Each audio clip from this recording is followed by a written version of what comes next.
रेखा, ठीक है। और इसका जो एरिया है हमारे पास, इसको A1 डिफाइन कर दे रहे हैं, और इसका जो प्रेशर है P1 कर दे रहे हैं, और ये कुछ हाइट पे है, h हाइट पे जिससे हमने डिनोट किया है, ये इसकी दूरी क्या है, h है, 1 कर दे रहे हैं, इसको 1 को डिनोट कर ले रहे हैं, और ये वेलोसिटी v1 से बह रहा है। अब y देखते हैं y पे क्या क्या डिनोट कर रहे हैं। इसके एरिया को हम कंसीडर कर लेते हैं कि ये हमारा A2 है, और इसकी जो वेलोसिटी निकल रही है ये हमारी v2 वेलोसिटी से बाहर निकल रहा है, और ये जो हमारे पास प्रेशर बन रहा है ये हमारा P2 का टर्म है। कल हमने फार्मूला देखा था P1/V1 equal to P2 V2 के टर्म में कुछ ऐसा फार्मूला निकल के आया था, V1/V2 equal to A2 A1 का टर्म। ये फार्मूला आप लोगों को हो सकता है भूल गए हो।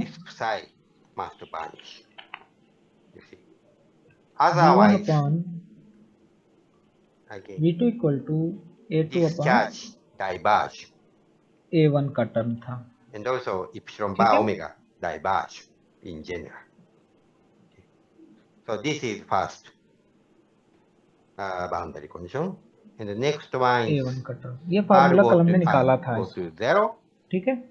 psi dot तो dash आज बात करना है कि स्टेटमेंट क्या है इसका, because जब कोई otherwise असंपीडीय this part तथा आशयन द्रव धारा रेखीय प्रवाह में होता है तो उसके पथ के प्रत्येक बिंदु पर द्रव की कुल ऊर्जा अर्थात दाब ऊर्जा, psi dash गतिज ऊर्जा तथा गुरुत्वीय स्थितिज ऊर्जा का योग सदैव नियत रहता है, ठीक है ना, to approach 0, सदैव psi dash नियत equal रहता है। 0 for regularity of this equation motion. You see, so this is a boundary condition. So under these two boundary conditions, we need to solve this equation motion. And the physical meaning is just this one. You see? Screen share हो रही है सभी के पास, ऐसा तो नहीं जिसको ना दिख रहा हो, दिख रहा है ना सभी को, energy is ठीक है। reduced by the friction term.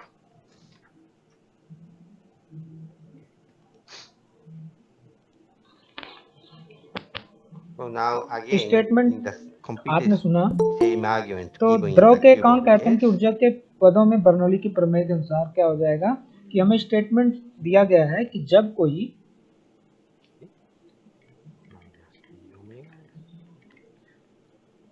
असंपीडी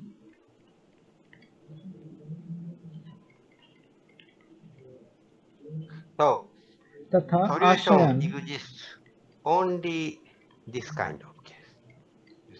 द्रव Generally speaking, we have these cases, you see. But the boundary condition is that आप लोग लिखते चलिएगा,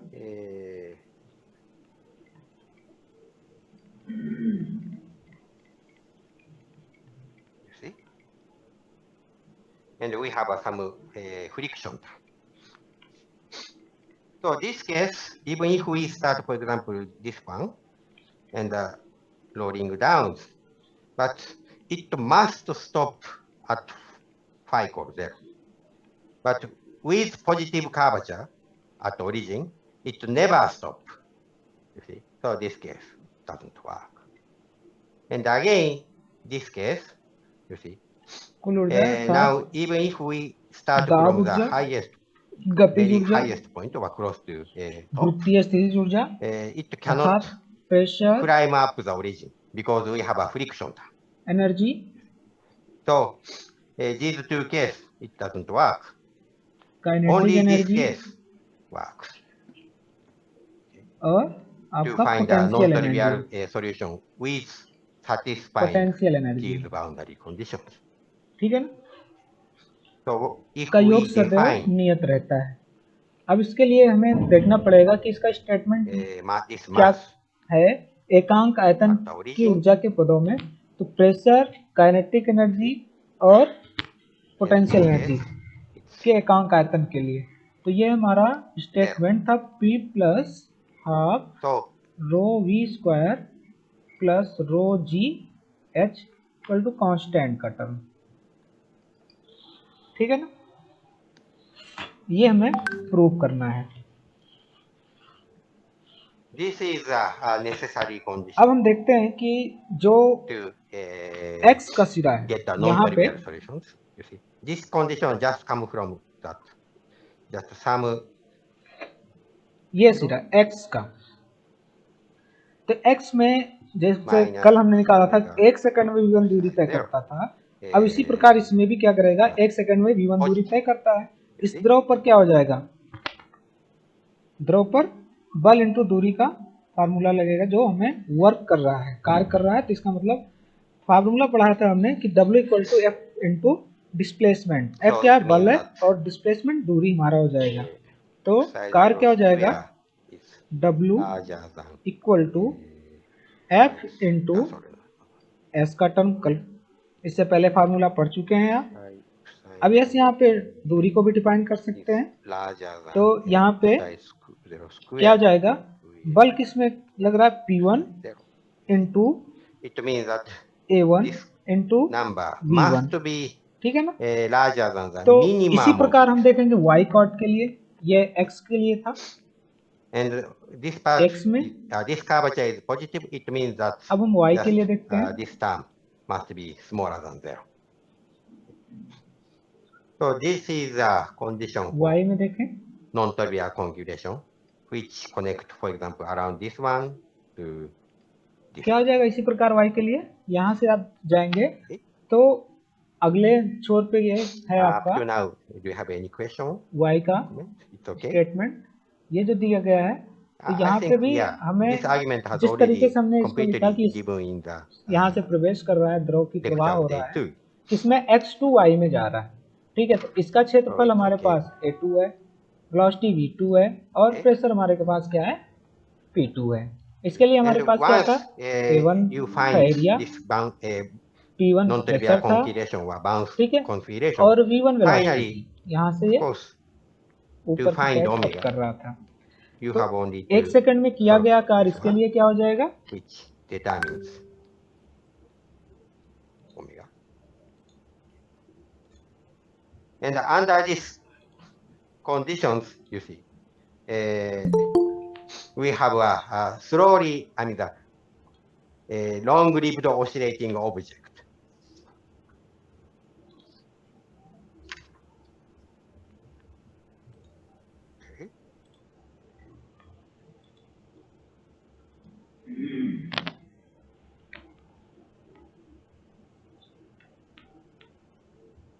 ठीक है अपना, अब सही है, साइड की वाइज नहीं जा रही है आपके पास।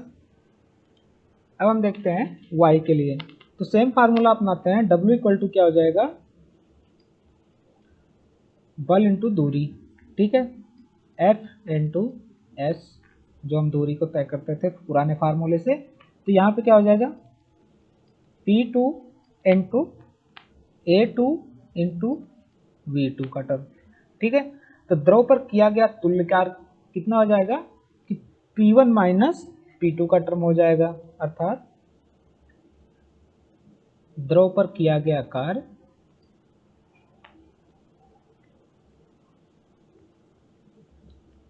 द्रव पर किया गया कार्य किया गया तुल्य कार्य, तुलनात्मक के टर्म में तुल्य कार्य, तो क्या हो जाएगा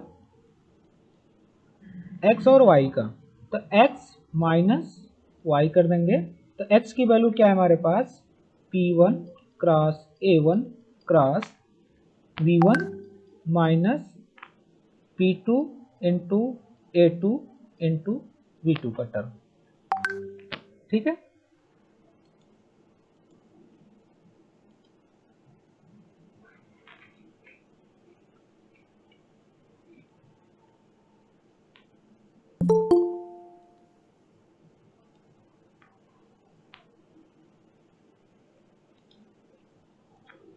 ओके, अब देखते हैं कि यहाँ पे क्या है कि जो आपने अविरलता का सिद्धांत कल ही इसको डिफाइन किया गया था और इसका डेरिवेशन भी किया गया था। तो उस समीकरण के अनुसार प्रत्येक कार्ड पर 1 सेकंड में प्रवाहित आयतन समान होता है। तो कहने का मतलब ये है कि जब 1 सेकंड में प्रवाहित किया गया आयतन समान होता है तो हम इसको मान सकते हैं कि A1 V1 और A2 V2 क्या है, V के बराबर है। ठीक है, तो अर्थात कहने का मतलब ये है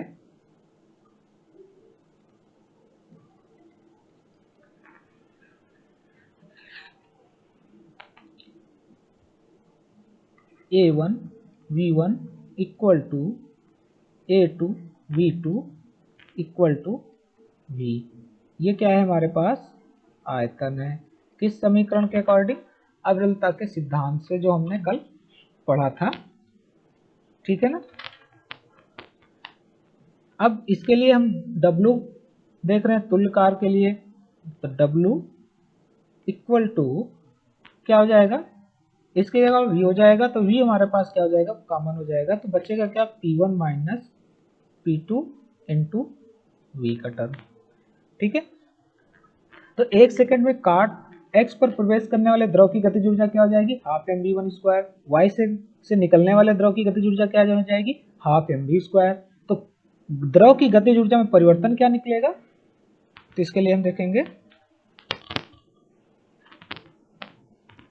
जब प्रवेश कर रहा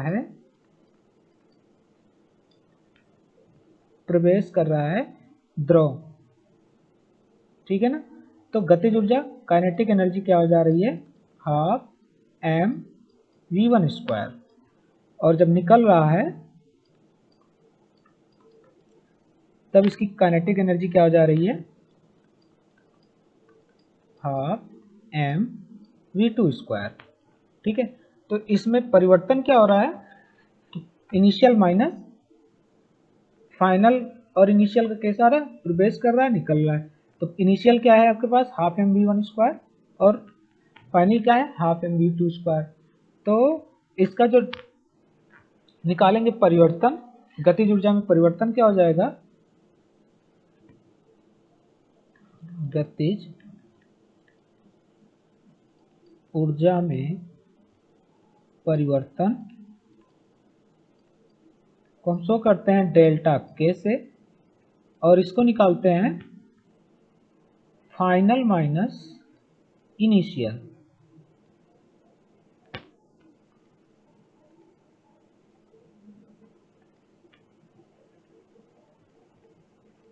तो फाइनल क्या है आपके पास, half mv2 square minus half mv1 square. ठीक है, अब हाफ mv1 स्क्वायर ये हमारे पास आ गया। अब इसी प्रकार हम देखते हैं गतिज ऊर्जा के लिए कि हमारे पास ये तो था, गतिज ऊर्जा में चेंज परिवर्तन आया। अब यहाँ पे देखते हैं कि इसकी h हाइट पर है, h1 हाइट पे ये है हमारे पास, और दूसरा हमारा h2 हाइट पे हो गया।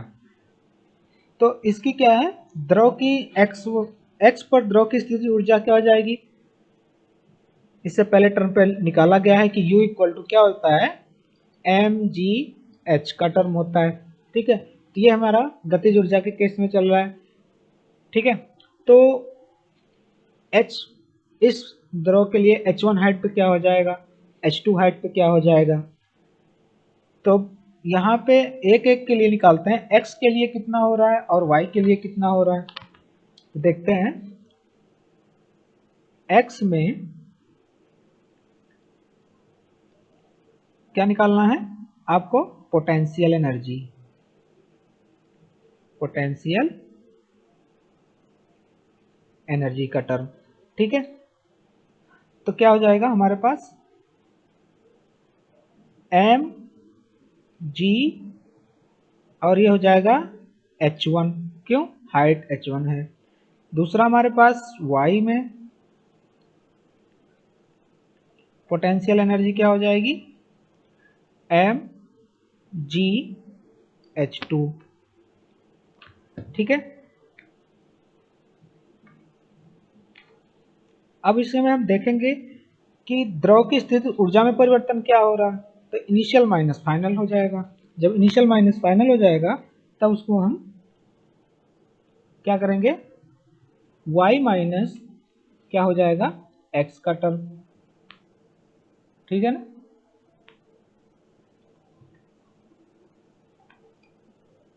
तो हम निकालते हैं द्रव की स्थितिज ऊर्जा में परिवर्तन।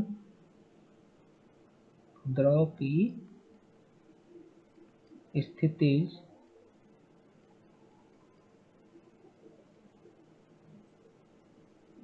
ऊर्जा में परिवर्तन क्या हो जाएगा, इससे हम क्या करते हैं, डेल्टा U डिनोट करते हैं, और इसकी ऊर्जा में परिवर्तन क्या होगा, फाइनल माइनस इनिशियल, कौन सी ऊर्जा, पोटेंशियल एनर्जी की। तो ये हो जाएगा हमारे पास फाइनल क्या है, mgh2 माइनस mgh1 का टर्म है, ठीक है। तो अब ये हमारा निकल के आ गया कि गतिज ऊर्जा में परिवर्तन क्या हो रहा है, यहाँ पे है डेल्टा के टर्म में, ये दिया है आपको, डेल्टा के टर्म में दिया गया है, और ये आपका दिया गया है किसमें, स्थितिज ऊर्जा में परिवर्तन क्या हो रहा है, यहाँ पे है। अब दो ऊर्जाएं हमें मिल चुकी हैं, काइनेटिक एनर्जी का टर्म और पोटेंशियल एनर्जी का टर्म। तो द्रव में किया गया तुल्यकार कितना हो जाएगा, उसके लिए निकालना पड़ेगा। तो हम जानते हैं कि ऊर्जा वृद्धि द्रव में किए गए तुल्यकार के कारण होती है, इसलिए ऊर्जा संरक्षण सिद्धांत से इसको हम नोट करते हैं। तो द्रव पर किया गया तुल्यकार इक्वल टू द्रव के कुल ऊर्जा में परिवर्तन, ठीक है ना। अब द्रव पर किया गया कार्य क्या हो जाएगा, W हो जाएगा, जो अभी W लास्ट में निकाले थे, और द्रव के कुल ऊर्जा में परिवर्तन क्या हो जाएगा, delta K plus delta U का टर्म हो जाएगा। दोनों की वैल्यू को पुट करते हैं, W क्या आया था, यहाँ से देखेंगे आप ऊपर, तो P1 minus P2 into V का टर्म आया था, और इसमें क्या है, डेल्टा K में half m V2 square minus half m V1 square ये आया था, प्लस डेल्टा U की वैल्यू क्या आई थी हमारे पास, mgh2 माइनस mgh1 का टर्म, ठीक है। अब इसमें आप देखेंगे कि यहाँ पे V है, V को यहाँ से हम क्या करते हैं, सब में डिवाइड कर देते हैं, इस साइड ले आते हैं, तो P1 minus P2 equal to half mv square का है टर्म, ठीक है। तो हाफ myv ये कर लेते हैं इनटू v2 स्क्वायर का टर्म माइनस हाफ myv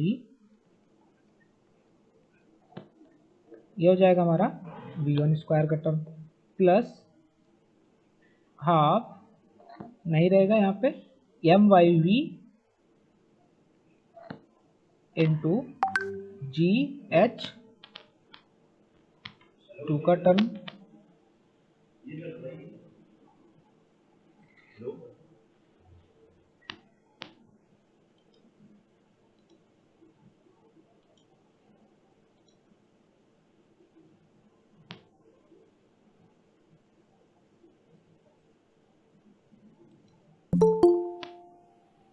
ठीक है। gh2 माइनस ये हो जाएगा myv gh1 का टर्म, ठीक है। तो हमें पहले भी पता है, इससे पहले कि डेंसिटी इक्वल टू क्या होता है, rho equal to m upon v का टर्म होता है। किस लिए होता है, द्रव का क्या है, घनत्व है। तो हम जहाँ पे myv है वहाँ पे हम क्या करते हैं कि रो को हम पुट करते हैं, तो हमारा इक्वेशन क्या आएगा, कुछ इस टर्म में बन जाएगा,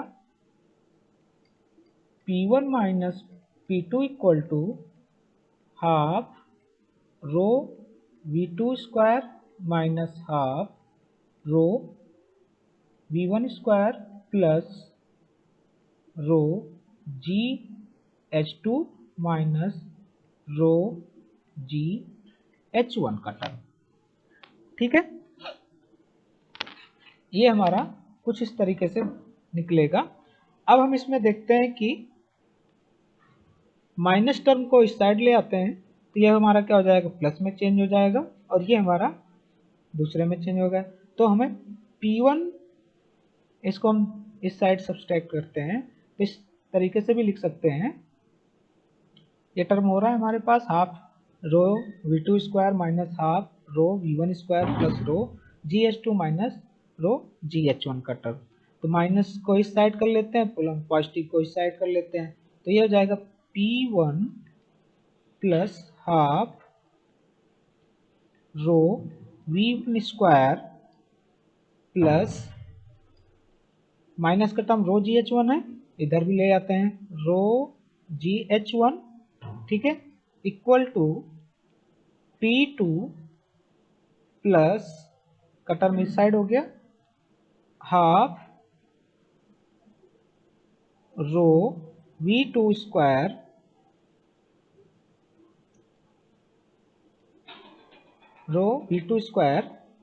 प्लस रो gh2 का टर्म। ठीक है,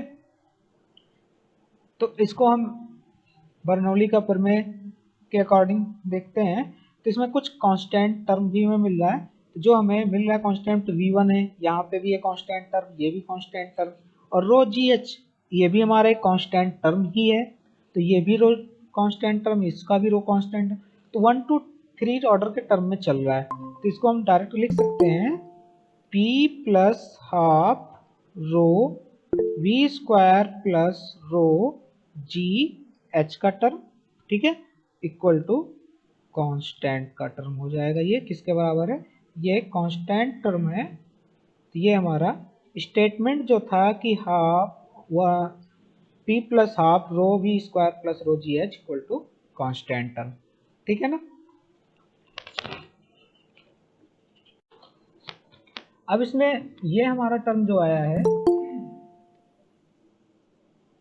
रो जी एच का टर्म, ठीक है, अगर हम इस रो जी एच से हम इसको डिवाइड कर दें, ठीक है, तो क्या हो जाएगा हमारे पास p upon rho G plus half, ये क्या बचेगा हमारे पास v स्क्वायर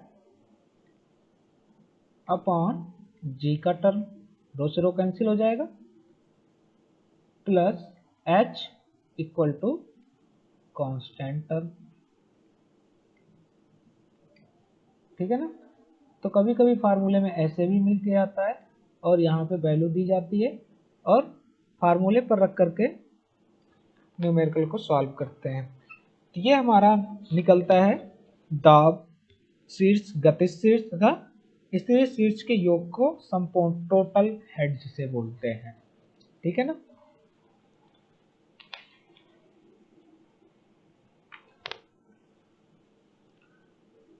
इसमें किसी को डाउट हो तो चैट बॉक्स में मैसेज कर सकते हैं आप। अगला टॉपिक आपका है बर्नौली प्रमेय के अनुप्रयोग, एप्लीकेशन ऑफ बर्नौली थ्योरम। ठीक है ना। तो वेंचुरी प्रवाह मापी, तो एक फिगर बनाते हैं, उस फिगर से हम चलते हैं इसमें कि इसकी वेंचुरी प्रवाह मापी क्या होता है। ठीक है।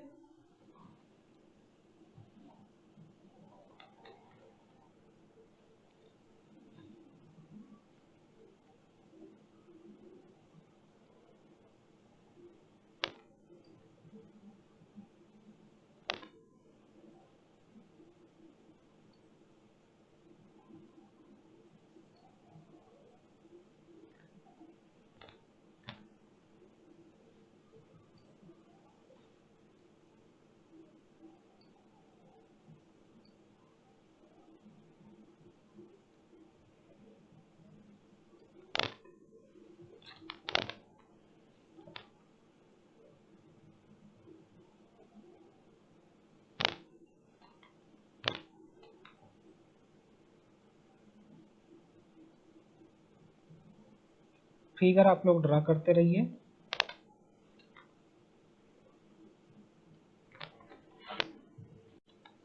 ये एरिया आपका A1 हो जाएगा और इसकी एरिया आपकी A2 हो जाएगी। ओके, और इसकी वेलोसिटी क्या है, v1 है, और इसकी वेलोसिटी आपके पास v2 है। ये y है आपका डायरेक्ट, ठीक है। तो यहाँ पे आप देख रहे हैं कि h हाइट पे आपका लिक्विड इसमें फिल किया गया है। यहाँ से ये आपका लिक्विड भरा हुआ है और ये यहाँ पे इतने से हम लिक्विड भरा हुआ है यहाँ से, ठीक है ना।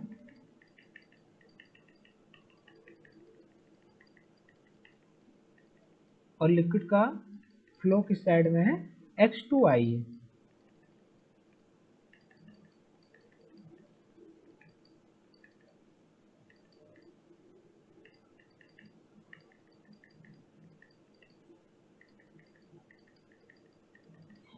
ओके, अब इसमें हम देखते हैं वेंचुरी फ्लो मीटर के अकॉर्डिंग कि यहाँ पे h हाइट पे हमारा क्या है, इससे क्या है कि h हाइट के ऊपर यहाँ पे दूसरा हमारा प्रवाह हो रहा है कि यहाँ पे हमारा इसका लेवल है इस ट्यूब के अकॉर्डिंग, ठीक है ना। तो हम मान लेते हैं कि x और z पर नली के जो क्षेत्रफल क्रमशः है A1 है, A2 है, और वेलोसिटी क्या है इसकी v1 और v2 है, और इसका प्रेशर जो होगा वो क्या हो जाएगा P1 और P2 हो जाएगा, ठीक है। और डेंसिटी इसकी क्या हो जाएगी, रो हो जाएगी, ठीक है। तो द्रव प्रवाह के समीकरण से अगर हम देखें तो A1 V1 equal to A2 V2 का टर्म, इसको हम पहले भी यूज कर चुके हैं। जो हमारे पास पुराना फार्मूला था A1 upon A2 equal to V2 upon V1 का टर्म, ये हमने पहले से देखा था। अब क्षैतिज प्रवाह के लिए क्या हो जाएगा, XY में द्रव की क्षैतिज प्रवाह अगर हो रहा है, ठीक है, तो बर्नौली के प्रमेय के अनुसार क्या हो जाएगा, पहले हम बर्नौली के प्रमेय का इक्वेशन लिखते हैं, P प्लस ये जो इक्वेशन है हमारे पास, ठीक है ना। तो इसको हम नोट करते हैं फार्मूले को, P plus half rho V1 square V square, ठीक है, rho V square equal to P2 plus half rho V2 square. अब यहाँ पे फिगर में दिखाया गया कि V1 ये है, V2 ये है, फिर से P1 और P2 एरिया भी अलग अलग है कि A1 एरिया है और दूसरे का हमारे पास A2 एरिया है। तो इसको हम नोट कर सकते हैं P1 plus half rho V1 square equal to P2 plus half rho V2 square का टर्म, ठीक है।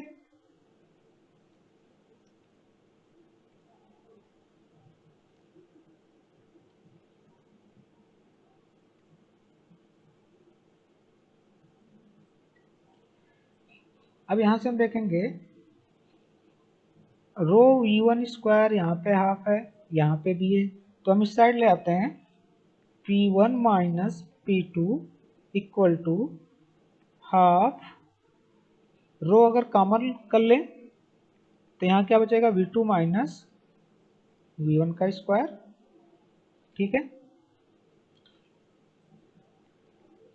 अब V2 माइनस V1 का स्क्वायर ये बच रहा है। अगर हम V1 स्क्वायर से इसको V1 से डिवाइड कर दें V1 स्क्वायर से, तब क्या हो जाएगा हाफ रो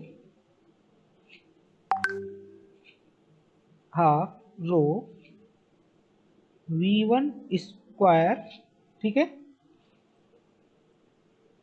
अब V2 स्क्वायर का टर्म है, ठीक है, यहाँ पे क्या हो जाएगा V1 स्क्वायर का टर्म, ठीक है, माइनस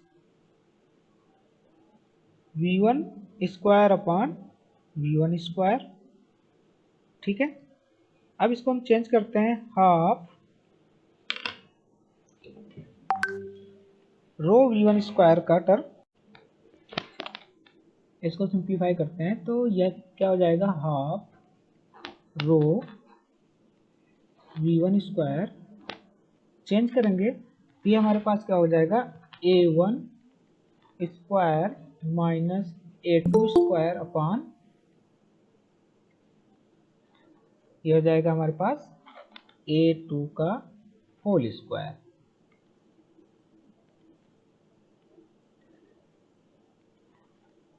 ठीक है,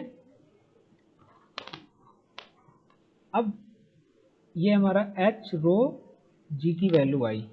अब h रो g की वैल्यू आई तो हम v1 निकाल सकते हैं।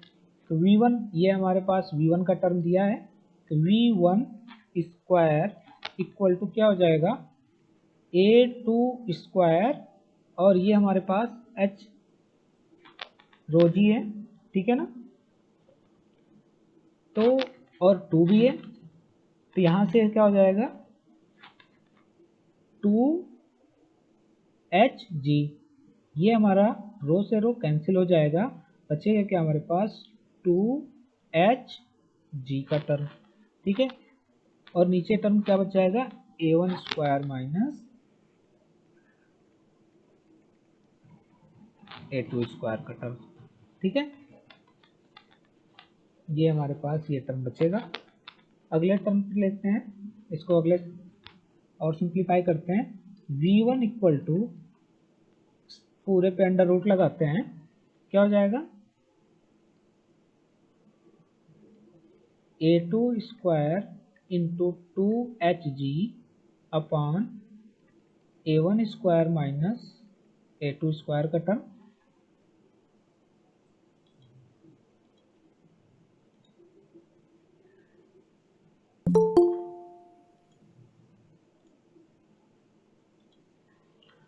ठीक है, और सिंप्लीफाई करते हैं इसको v1 के टर्म को। a2 का स्क्वायर है तो इसका मतलब ये हो जाएगा a2 into under root 2hg upon a1 square minus a2 का स्क्वायर। ठीक है, तो ये हमारा आया कि अगर h ऊंचाई का अंतर हो तब हमारे पास वेलोसिटी क्या आ रही है, ये हमें मिल रही है। अब कह रहा है कि अगर एक्स वाई में प्रति सेकंड बहने वाले द्रव का आयतन क्या होगा। ठीक है, तो लिखते हैं नली एक्स वाई में प्रति सेकंड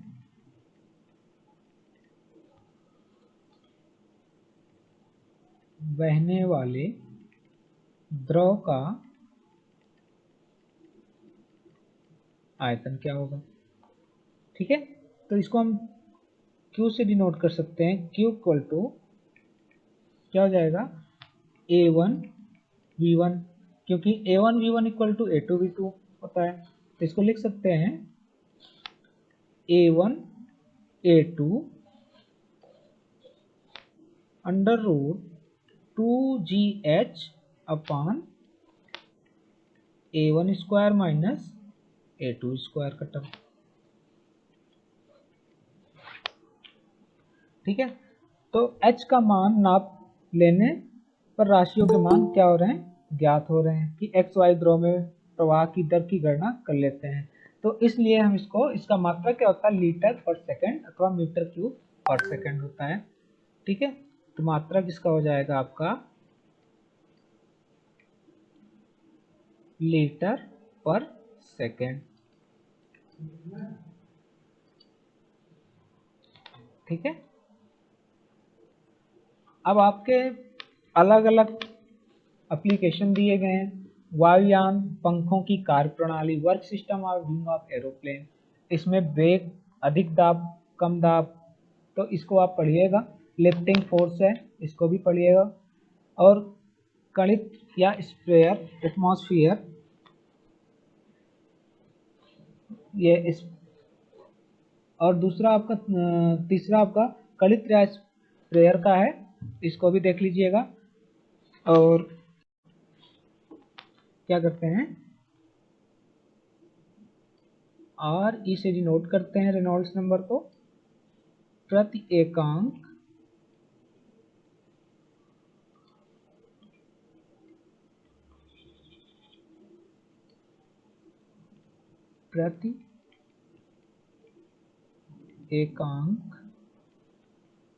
क्षेत्रफल पर लगने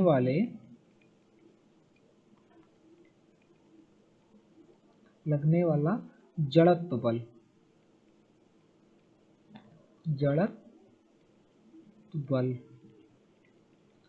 अपॉन क्या हो जाएगा, प्रति एकांक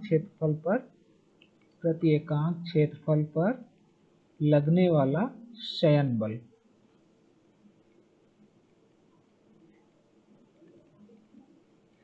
ठीक है, तो आपके एरिया ए क्षेत्रफल जड़त्व बल 1 सेकंड में संवेग परिवर्तन क्या हो जाएगा कि माना कि द्रव के धारा रेखीय प्रवाह में नली के अनुप्रस्थ काट का क्षेत्रफल ए है, ये वाला, ठीक है, तथा नली का व्यास क्या है आपके पास, डी है। तो इसको हम लिख सकते हैं कि ए क्षेत्रफल पर जड़त्व बल क्या हो जाएगा, जड़त्व बल इक्वल टू 1 सेकंड में संवेग परिवर्तन।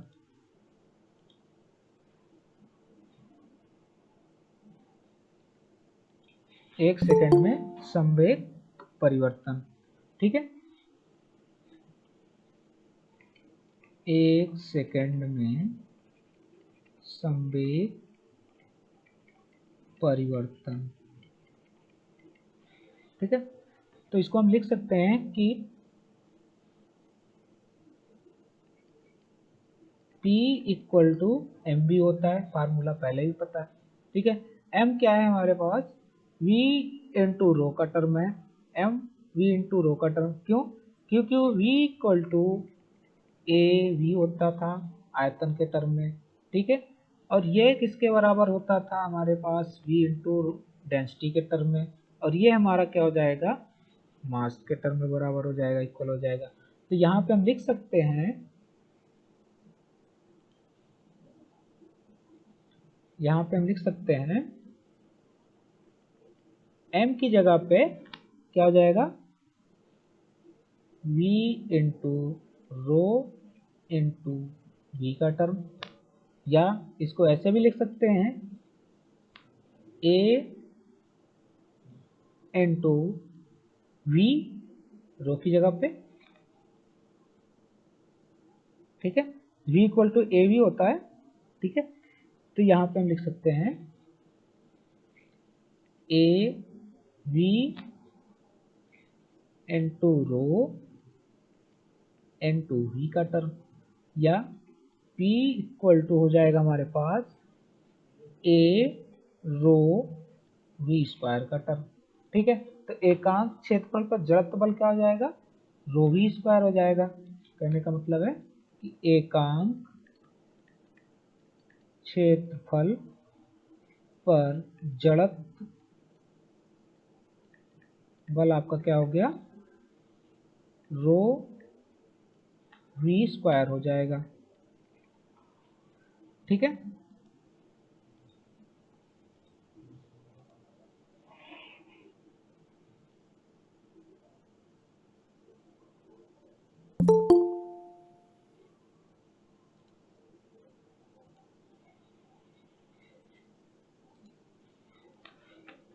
ठीक है, तो ये हमारा आपका रो v स्क्वायर का टर्म आ जाएगा। अब d व्यास की बेलनाकार नली के लिए क्या हो जाएगा, a क्षेत्रफल लगने वाला शयन बल। क्योंकि जो हमारे पास बेलनाकार नली है उसका व्यास क्या है, d है, और क्षेत्रफल क्या है, a है। तो a क्षेत्रफल पर लगने वाला शयन बल क्या हो जाएगा, दूसरे सिरे पर इस पोर्शन पे आपका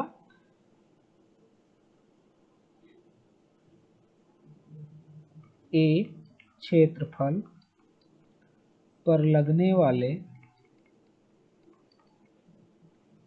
लगने वाला सैम बल equal to eta A V Y D का टर्म हो जाएगा। ठीक है, तो एकांक क्षेत्र पर सेल वन क्या हो जाएगा, ईटा वी अपॉन डी का टर्म। ठीक है, तो आपके पास दो बल निकल के आ गए, एकांक क्षेत्रफल पर सैन बल और एकांक क्षेत्रफल पर जड़त्व बल। अब इस समीकरण को उठा करके हमें क्या करना है, हमें इस समीकरण में उठा करके रख देना है। ये जो हमारा समीकरण एक फार्मूला टाइप में बना हुआ है, इसमें क्या करेंगे, इस फार्मूले पर हमें दोनों की वैल्यू को, इस वैल्यू को और इस वैल्यू को क्या करेंगे, रख देंगे। तो आर ई इक्वल टू क्या हो जाएगा हमारे पास, रो वी डी का टर्म और इसका टर्म, तो रो वी स्क्वायर अपॉन क्या हो जाएगा, n eta v Y D का टर्म।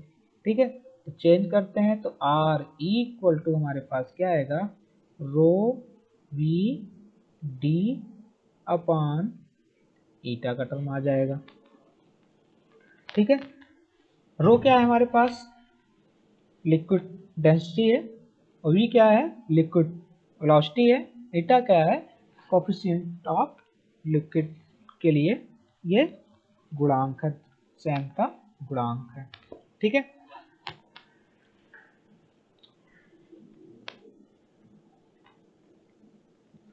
तो ये आपका निकल के आता है फार्मूला रेनॉल्ड्स नंबर के टर्म में।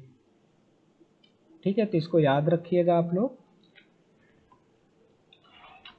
कुछ पॉइंट्स आते हैं कि रेनॉल्ड्स पहला पॉइंट अगर देखें,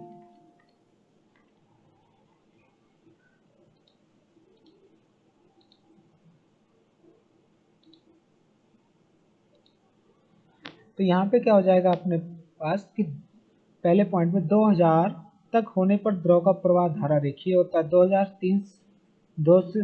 से 3000 के बीच होने वाले तरल प्रवाह का अस्थायी रहता है, अर्थात प्रवाह नियमित से अनियमित अथवा अनियमित से नियमित प्रवाह में बदलता रहता है।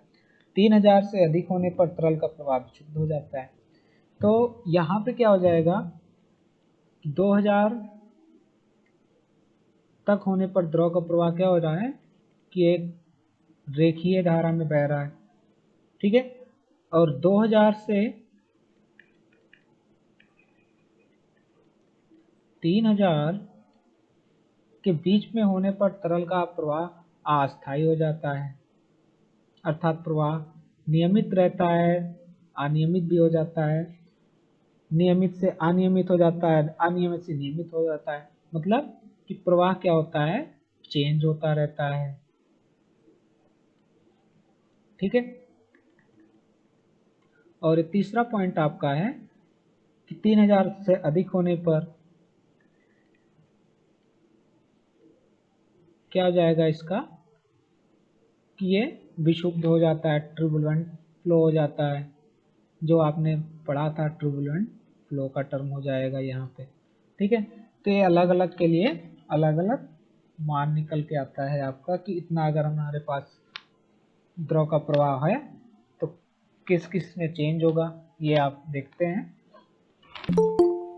अगला टॉपिक आपका है क्रिटिकल वेलोसिटी ऑफ लिक्विड, द्रव का क्रांतिक वेग। ये आपका इस चैप्टर का लास्ट टॉपिक है। ठीक है,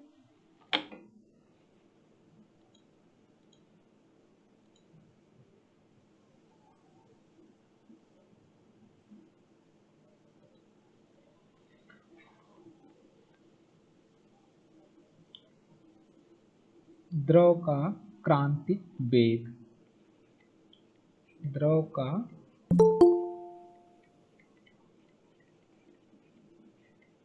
क्रांतिक वेग को कहते हैं क्रिटिकल वेलोसिटी ऑफ लिक्विड, ठीक है, वेलोसिटी ऑफ लिक्विड। अब इसे वेलोसिटी ऑफ लिक्विड किसे कहते हैं, ये सबसे पहले कभी कभी पूछ लिया जाता है 1 नंबर 2 नंबर में। तो किसी द्रव के प्रवाह का वह अधिकतम वेग जहां तक द्रव का प्रवाह नियमित रहता है, द्रव का क्रांतिक वेग कहलाता है। मतलब द्रव का वेग नियमित रहता है, अर्थात किसके किसके बीच में बात चल रही है, 2000 तक होने पर द्रव का प्रवाह क्या हो रहा है, धारा रेखीय हो रहा है। 2000 से अधिक हो जाने पर क्या हो रहा है, नियमित से अनियमित हो जा रहा है, अनियमित से नियमित हो रहा है। ये भी नहीं यूज होगा। तो इसका मतलब हमारे पास क्या है कि 2000 तक अगर फ्लो हो रहा है कोई चीज हमारे पास, तो क्या है कि वो हमें नियमित प्रवाह दे रहा है, ठीक है। तो इसको हम लिख सकते हैं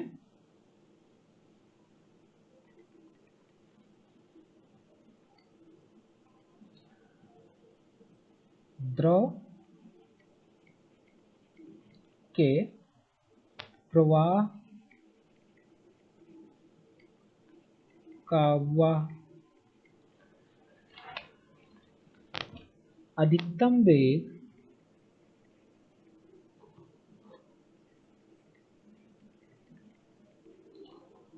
जहां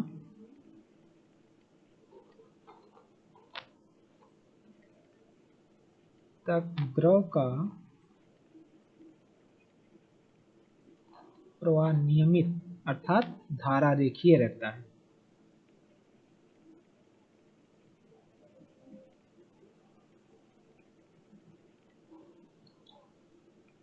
द्रव का क्या कहलाएगा,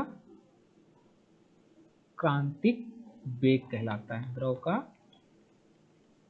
क्रांतिक वेग कहलाता है। इसे हम क्या किससे प्रदर्शित करते हैं, स्मॉल vc से प्रदर्शित करते हैं इसको।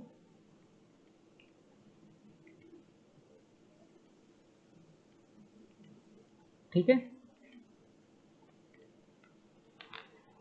अब रेनॉल्ड के अनुसार अगर हम देखें, जो हमारे साइंटिस्ट थे रेनॉल्ड के अनुसार, तो फार्मूला क्या होता है, r equal to rho v capital D y eta का टर्म होता है। ठीक है। रो क्या है, वी क्या है और डी क्या है, ईटा क्या है। तो प्रत्येक मापन प्रणाली के समान होने के कारण तो क्या हो जाएगा कि v के उस मान को जिस पर re का मान लगभग 2000 के बराबर हो जाता है, द्रव का क्रांतिक वेग कहलाता है। तो समीकरण के अनुसार अगर हम देखें तो Vc equal to RE eta upon rho d का टर्म हो जाएगा। ठीक है। तो जब द्रव का वेग क्या हो रहा है, कुछ पॉइंट्स निकल रहे हैं हमारे पास कि जब द्रव का वेग हमारे पास क्या हो रहा है कि v इज लेस देन, पहला पॉइंट आपका हो जाएगा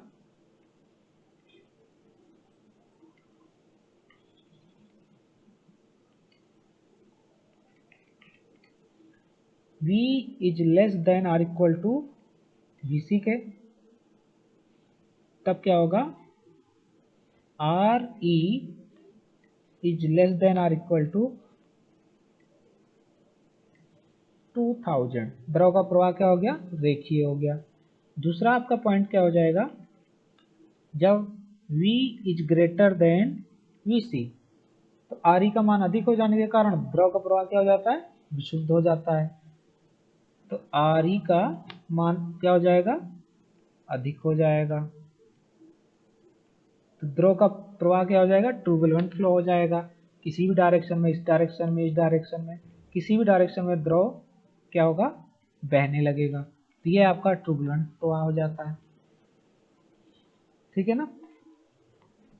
तो समीकरण आपका जो क्रांतिक वेग किस पे डिपेंड कर रहा है कि 2000 के बराबर तक होगा तब आपका क्रांतिक वेग में रहेगा, क्रांतिक वेग कहलाएगा। अगर 2000 से अधिक हो जाएगा तो आपका क्रांतिक वेग ना होते हुए वो द्रव का प्रवाह विक्षुब्ध हो जाता है, ठीक है ना। तो ये ट्यूबुलेंट हो जाता है वो, ठीक है ना। तो ये आपका प्रॉपर्टीज ऑफ मैटर्स का लास्ट टॉपिक था, ठीक है। तो यहाँ पे आपका टॉपिक कंप्लीट होता है।